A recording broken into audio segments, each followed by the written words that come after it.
My cousin demanded that I give her my house as a wedding gift.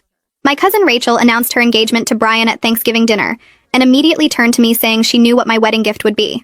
I thought she meant the crystal vases I'd been collecting for family weddings, but she said no, I'd be giving them my house. Not helping with a down payment, not lending money, but giving them my actual house that I'd bought 2 years ago after saving for a decade. She said it out loud in front of 30 relatives like it was already decided. I laughed, thinking it was a joke, but Rachel was serious. She said I was single with no kids, so I didn't really need a 3-bedroom house while they were starting a family and deserved a proper home. She actually used the word deserved while sitting in my dining room eating the dinner I'd cooked. My Aunt Helen, Rachel's mom, nodded along, saying it was so generous of me to help the young couple get started. I said I wasn't giving anyone my house, and Rachel's face turned red. She said I was being selfish, keeping a family home all to myself when I could easily go back to renting an apartment like someone my age without children should be doing anyway.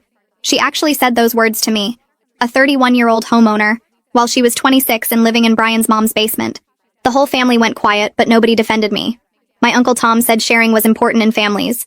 My own mother said I should consider it since I could afford another place eventually. My dad stayed silent, which was him agreeing without having to say it. Rachel spent the rest of dinner telling everyone about the renovations they'd make to my house, how they'd turn my office into a nursery, how they'd repaint everything because my color choices were too dark. She was planning my house like she already owned it.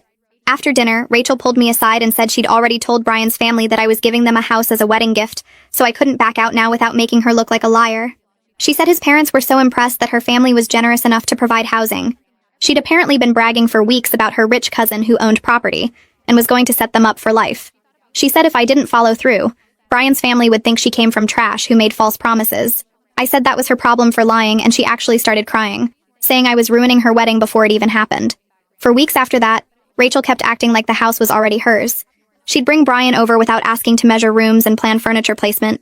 She'd tell people we were doing a title transfer and just working out the paperwork.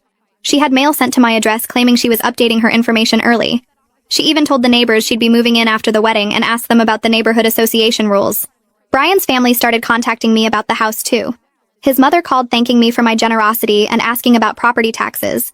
His father sent me an email about transferring utilities and whether the roof had been recently replaced. They were all discussing my property like it was a done deal. Rachel had convinced everyone I'd agreed to this insane plan. The breaking point was when Rachel sent me a realtor she wanted me to use to handle the transfer. The realtor, Diana, called me confused because Rachel had said I wanted to gift my house but hadn't provided any documentation proving I owned it or agreed to this. Diana said she needed to see the deed and my written consent before proceeding. That gave me an idea. I told Diana I'd bring everything to Rachel's wedding planning party that weekend. Rachel had invited both families to plan the wedding and discuss the house transfer. She'd made it a whole event at Brian's parents' house, catered and everything.